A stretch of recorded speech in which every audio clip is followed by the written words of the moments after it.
Sesuai dengan hitah Islam memandang bagaimana laki-laki dan perempuan itu sendiri. Karena kan Islam memandang semua manusia itu sama, gitu ya, tidak memandang jenis kelamin.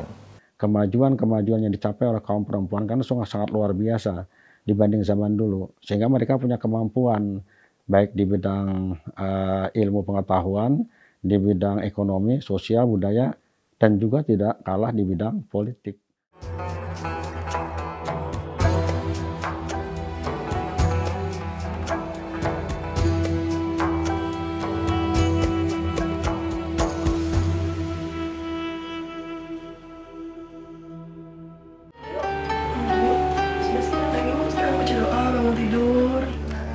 Perempuan adalah makhluk yang diciptakan dengan keindahan dan sifat kelembutan yang melekat padanya. Perempuan juga kerap memiliki analisa dan intuisi yang tinggi. Namun, karena sifat itulah perempuan kerap mengalami perbedaan gender di masyarakat. Stigma masyarakat bahwa perempuan punya batasan, tidak lebih dari aktivitas dan peran laki-laki. Hal itulah yang menjadi motivasi dasar para pejuang emansipasi wanita yang ada dalam sejarah peradaban dunia.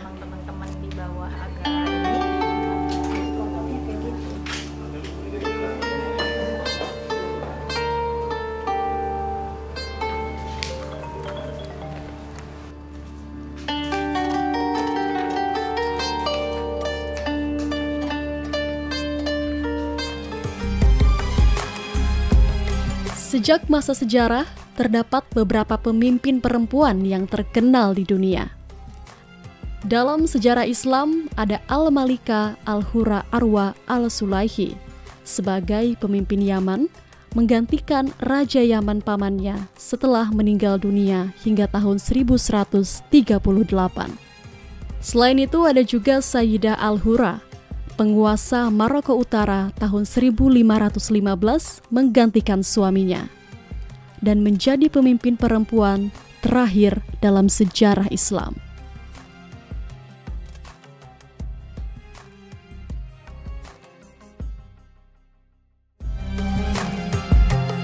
Di Indonesia, Megawati Soekarnoputri menjadi presiden perempuan pertama di Indonesia. Selain presiden, ada juga beberapa pemimpin perempuan, seperti pemimpin daerah dan pemimpin sebuah kelompok.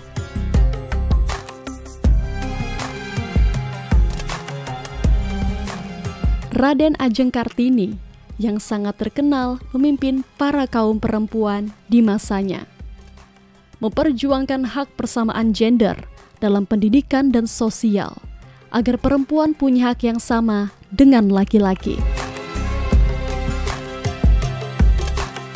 Di Kalimantan Selatan sendiri, Aluh Idut berasal dari Kandangan, Kabupaten Hulu Sungai Selatan. Menjadi salah satu sosok yang memperjuangkan hak kesetaraan gender di masyarakatnya. Selain itu, ada juga Ratu Jaleha, cucu Pangeran Antasari, yang tidak hanya memperjuangkan emansipasi perempuan, tetapi juga memimpin perang bersama suaminya mengusir penjajah. Seperti dalam sejarah Islam, ada Nusaibah binti Ka'ab yang seorang perempuan tangguh melindungi Rasulullah dalam perang Uhud sampai perang Hudaibiyah. Pada era negara Dipa khususnya ya, itu kita lihat laki-laki dan perempuan itu setara. Kita bisa melihat hubungan antara Suryanata dan Junjung Buih, yang mana kalau dalam mitologi Banjar mereka adalah duit tunggal ya, memerintah dua orang untuk sebuah negara, yaitu negara Dipa. Pembagian tugas antara laki-laki dan perempuan di tanah Banjar itu sebenarnya egaliter ya, sebenarnya setara, tidak ada yang dominan antara laki-laki dan perempuan. Nah, konsep keegaliteran dari perempuan dan antara hubungan perempuan dan laki-laki ya, ini masih kelihatan setara. Seperti halnya dalam tutur lisan orang Banjar, apabila si laki-laki ini berada dalam satu jukung ya, dalam satu jukung itu ada laki-laki dan perempuan. Jika si laki-laki ini mengayuh, maka si perempuan yang menentukan arahnya supaya seimbang kan. Begitu juga sebaliknya ya, bisa juga berlaku sebaliknya. Artinya tutur lisan tersebut menyiratkan adanya hubungan kesetaraan antara laki-laki dan perempuan. Nah, dalam hal ini kalau dalam soal pemimpin ya, seperti halnya yang saya kutip dari datanya Prof. Idwar Saleh ya, Sejarah Daerah Kalimantan, bahwasanya pada masa dulu ketua atau kepala bubuhan yang mengapalai sebuah masyarakat, biasanya kalau kita bicara bubuhan ini orang yang orang yang tua, orang yang wibawanya tinggi, punya ilmu kanuragan dulu ya, itu dipilih berdasarkan hal-hal tersebut, tidak memandang jenis kelamin. Kalau dia mempunyai kewibawaan, ilmu kanuragan, atau mungkin dia mempunyai istilahnya sesuatu yang lebih gitu di mata masyarakat, dia bisa menjadi kepala bubuhan, kepala yang memimpin sebuah masyarakat ketika nanti berhadapan dengan semacam kayak kiai lalawangan, kalau sekarang mungkin camat atau bupati ya, yang urusannya ke kerajaan. Nah, jadi jika menjawab pertanyaan dalam konteks apa perempuan pada masa dulu bisa memimpin dalam di tanah Banjar gitu ya, yaitu ya ketika dia dihadapkan oleh sebuah keadaan gitu ya, semisal ya kita contohkan Gusti Zaleha. Saya bilang Gusti Zaleha karena dia masih belum belum mimpin bubuhan Pagustian di tanah Barito. Dia bisa menjadi pemimpin perang karena kondisi pada waktu itu di Hulu Barito ya dalam tanda kutip sedang berada dalam kondisi berada dalam kondisi peperangan yang mengharuskan laki-laki maupun perempuan itu melawan.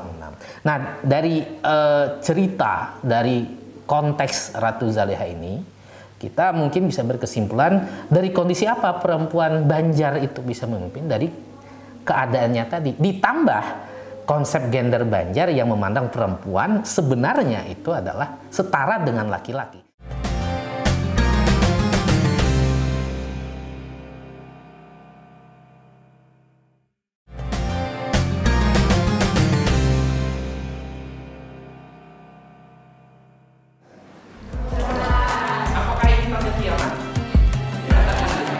Gender bukanlah menjadi sebuah penghalang bagi perempuan untuk mengepakkan sayapnya dalam berkontribusi di segala bidang di ranah publik.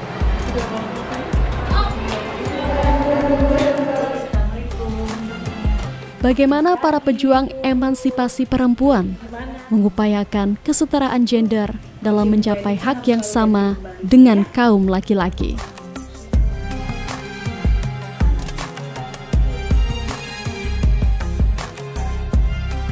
Bahwasanya kita perlu membedakan konsep gender dan jenis kelamin ya. Kalau jenis kelamin itu memang sudah kodrat, yang mana masing-masing jenis kelamin itu mempunyai potensi bawaan, dan potensi bawaan ini berpengaruh terhadap mungkin hormon, bentuk fisik, pokoknya kodrat lah. Itulah yang sudah diberikan Tuhan.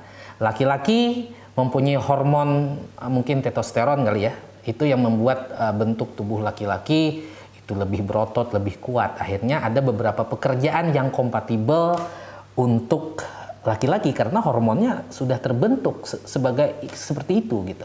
Karena kodratnya kayak gitu. Perempuan hormonnya beda lagi ya. Makanya perempuan kodratnya melahirkan ya. Dia punya ovarium kan, kemudian menstruasi, dan mungkin dari segi fisik otot tidak sekuat seperti laki-laki. Tetapi kekuatan perempuan mungkin ada di mungkin daya analitisnya kali ya. Biasanya kan kita melihat perempuan itu lebih, dalam tanda kutip ini nggak semua, nggak pukul rata ya, lebih berprestasi, lebih pintar gitu dibanding dengan laki-laki. Saya kira ini memang karena pengaruh dari kodratnya itu sendiri, Tuhan memberikan jenis kelamin. Nah, tetapi kalau gender ini seperti yang sudah kita bicarakan tadi, bahwasanya gender adalah konstruksi sosial. bahwasanya ini loh peran maskulin, ini loh peran yang feminin gitu. Artinya di sini bahwasanya ketika perempuan itu tampil di sektor yang publik dan istilah produktif, ya itu sebenarnya bawaan dari nilai-nilai yang muncul di masyarakat itu tadi. Seperti halnya Banjar gitu kan. Banjar tidak mendiskriminasi perempuan yang pengen tampil di depan publik dan menghasilkan sesuatu yang produktif. Tetapi karena mungkin ada nilai-nilai dari mungkin di sini agama ya, atau dalam hal ini bukan nilai agama, tafsir saya kira. Saya kira yang membedakan ini adalah tafsir ya. Mungkin kalau kita berbicara tafsir kita mungkin bisa bicara sejarah ya, karena tafsir ini keluarkan ulama dan ulama boleh jadi terkait dengan pemahaman politik tertentu ya, khususnya saya kira mungkin di zaman Abbasiyah ya, gencar-gencarnya para intelektual terutama dalam hal ini terkait dengan tafsir, menafsirkan agama berdasarkan paradigma-paradigma tertentu, termasuk soal perempuan. Ada yang berbeda menafsirkan perempuan, bahwasanya ketika ada seorang ahli tafsir dalam sejarah ya, ini menafsirkan bahwasanya perempuan itu harus dipimpin laki-laki. Kira-kira tafsir itu yang istilahnya mempengaruhi sampai saat ini. Kalau kita lihat bentuk fisiknya, kalau dalam pola pikir manusia yang tradisional bukan modern ya, memang laki-laki karena bentuk fisiknya kayak gitu ya, diberkahi hormonnya kayak gitu ya, dia sebenarnya kompatibel sebagai pemimpin. Tapi dalam konteks modern tidak terus-terusan seperti itu, karena dalam birokrasi saya kira bukan hanya otot yang berbicara tetapi juga otak.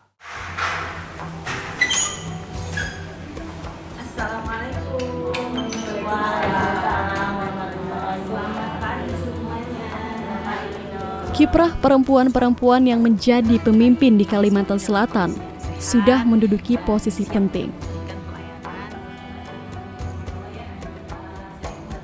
Di era milenial saat ini, perempuan banyak menduduki posisi penting dan juga pemimpin.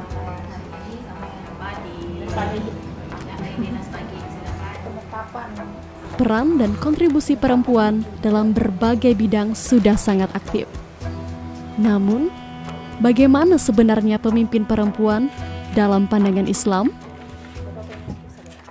Memang persoalan kepemimpinan perempuan ya, terutama kalau berada di puncak sekali, itu menjadi perdebatan di kalangan ulama. Itu bermula dari ada sebuah sabda dari Nabi besar Muhammad SAW yang diriwayatkan oleh Imam Bukhari. Jadi artinya hadisnya itu adalah hadis yang sahih dari Abu Bakrah. Nabi mengatakan la yufliha qaumun walau amrahum imra'atan. Selama-lamanya tidak akan pernah berbahagia, tidak pernah beruntung suatu kaum apabila mereka menjadikan perempuan sebagai pemimpin mereka. Sehingga dengan demikian maka ulama-ulama pun mencoba memahami hadis ini, apalagi hadis sahih. Sebagian ada yang berpendapat bahwa berdasarkan hadis itu perempuan tidak boleh menjadi pemimpin dalam bentuk apapun, apalagi menjadi puncak, termasuk menjadi hakim, menjadi qadhi, apalagi kalau sampai urusan sholat, misalnya jadi imam sholat dan lain-lain. Nah, tapi ulama juga melakukan kajian-kajian, terutama ulama-ulama kontemporer terkait dengan hadis tersebut. Sebagian dari mereka itu tidak hanya melihat dari sudut hadis itu, tapi juga melihat asal-usul munculnya hadis tersebut, yang disebut dengan asbabu urudil hadis, dan yang kedua juga membandingkan dengan beberapa ayat suci Al-Quran, sampai mereka pada kesimpulan bahwa sebenarnya menurut mereka pemimpin perempuan itu tidak dilarang, boleh saja. Nabi mengatakan itu konteksnya adalah dengan Kisra di Persia. Jadi di Persia itu ada Kisra yang ketika Nabi mengirim surat kepada Kisra tersebut, Kisra itu jabatan tertinggi, ibarat kita presiden atau raja atau kaisar. Tapi untuk Persia namanya Kisra. Surat Nabi itu disobek oleh mereka. Dan akibat dari menyobek surat Nabi itu, Nabi tentu merasa tersinggung. Dan sekaligus Nabi secara implisit mendoakan kehancuran Persia. Kebetulan ketika Kisra meninggal, diangkat perempuan yang menjadi raja menggantikan Kisra tersebut, maka keluarlah ucapan Nabi tidak akan bahagia, tidak akan beruntung kalau mereka mengangkat perempuan sebagai pemimpin. Dan akhirnya Persia pun hancur. Nah, dengan dasar itulah maka kemudian para ulama yang berpendapat bahwa tidak ada masalah, tidak ada persoalan kalau perempuan jadi pemimpin. Hadis itu ditujukan Nabi hanya kepada anak Kisra tersebut, perempuan yang diangkat menjadi raja di Persia. Hanya berlaku khusus untuk itu, tidak berlaku secara umum. Kenapa? Karena di dalam Al-Quran sendiri ada firman Allah Subhanahu wa Ta'ala. Misalnya dalam surah At-Taubah, Allah berfirman, "A'udzubillahi minasyaitonirrajim, bismillahirrahmanirrahim, wal mu'minuna wal mu'minat ba'duhum awliya'u ba'din." Mukmin laki-laki, orang beriman laki-laki, mukmin perempuan, orang beriman perempuan, ba'duhum awliya'u ba'd, sebagian mereka menjadi pemimpin bagi sebagian yang lain. Di situ Allah eksplisit menyebut ada mukminun, ada mukminat, laki-laki atau perempuan. Artinya mereka punya hak untuk menjadi pemimpin. Dan itulah yang diperpegangi oleh ulama-ulama kontemporer khususnya setelah melakukan kajian yang mendalam dan mencoba melihat sekian banyak ayat suci Al-Quran yang pada hakikat mempersamakan posisi dan kedudukan perempuan, terutama kalau pemimpin di masyarakat, pemimpin di bidang politik. Tapi mereka tetap konsisten, beda kalau pemimpin di bidang ibadah. Misalnya kalau imam sholat, ya perempuan udah boleh lah. Karena itu sudah ditetapkan Nabi eksplisit bahwa yang menjadi imam itu kalau ada laki perempuan mesti laki-laki. Karena itu sudah ada ketentuan dari syariat. Tapi ketika pemimpin itu pemimpin politik, mereka memahami tidak ada masalah. Perempuan asal mereka punya kemampuan, punya kecakapan, dan memang dikehendaki oleh masyarakat untuk menjadi pemimpin tersebut. Jadi apakah dia gubernur, apakah dia bupati, apakah dia wali kota, bahkan sampai presiden pun tidak ada masalah.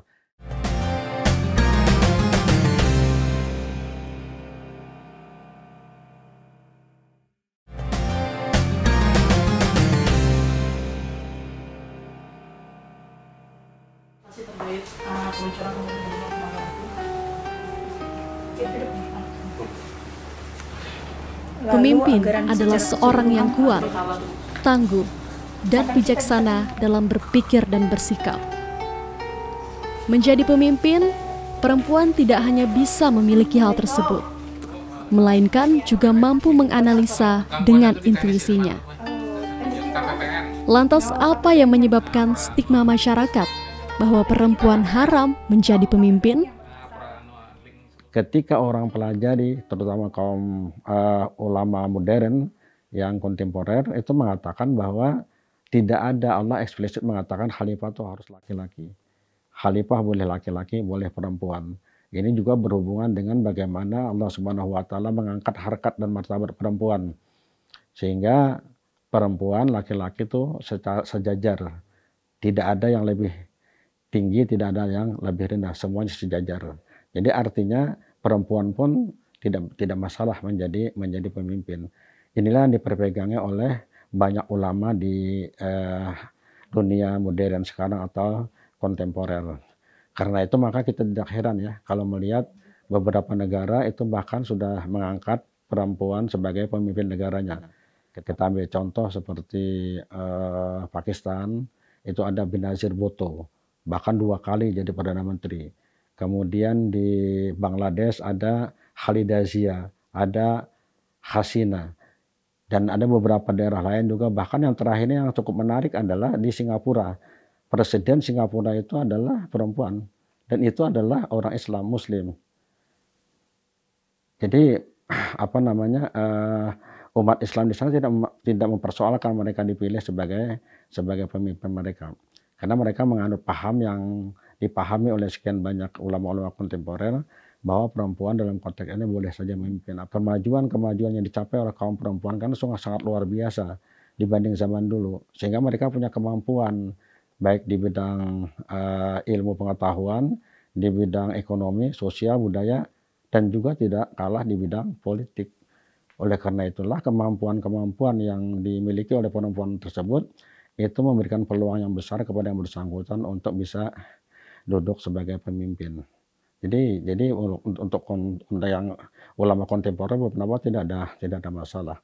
Bahwa dulu para ulama klasik berpendapat itu memang di samping pemaham mereka yang secara tekstual terhadap hadis tadi yang kita sebutkan, juga memang kondisi perempuan waktu itu belum semaju di zaman sekarang. Sehingga dikhawatirkan kalau perempuan yang memimpin akan terjadi kemunduran bahkan kehancuran suatu negara.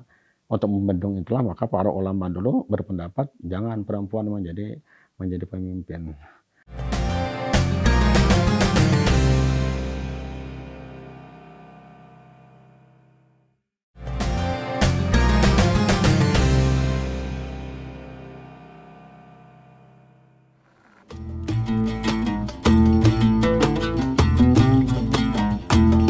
Kesetaraan gender lahir dari pemikiran bijaksana yang mampu melihat betapa luasnya hikmah dari alam ini. Sedangkan untuk laki-laki itu menyalakan muslim kita tuh, cara kita memperbaiki diri itu tuh dipelajari dulu. Berapa banyak batasan bagi perempuan dalam berkiprah di masyarakat? Semua itu berawal dari bagaimana masyarakat membatasi pikiran mereka dari hikmah alam ini. Berarti pilihan kan boleh begawi juga lah. Kalau yang laki-laki kan bisa memiliki kesempatan yang sama. Bisa aja si perempuan ini mau belajarnya. Kalau untuk memperbaiki dirinya, pelajari cara yang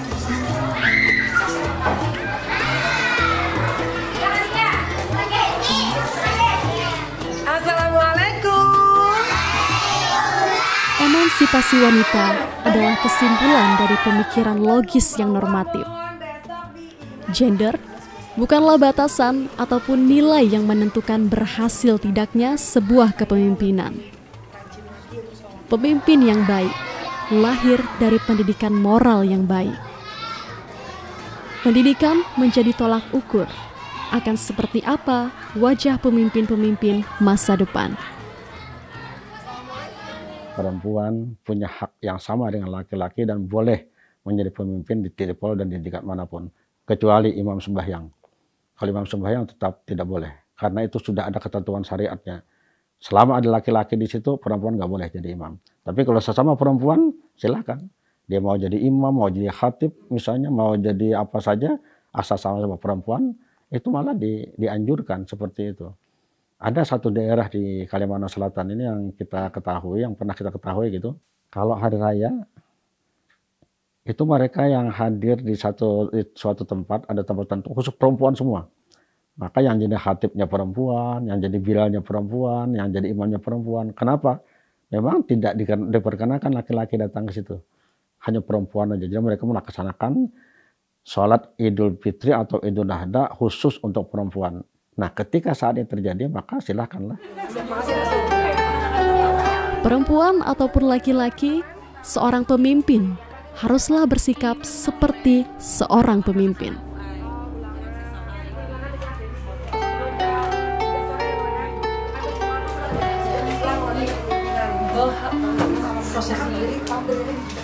Pemimpin yang baik adalah yang tahu bagaimana ia harus bersikap.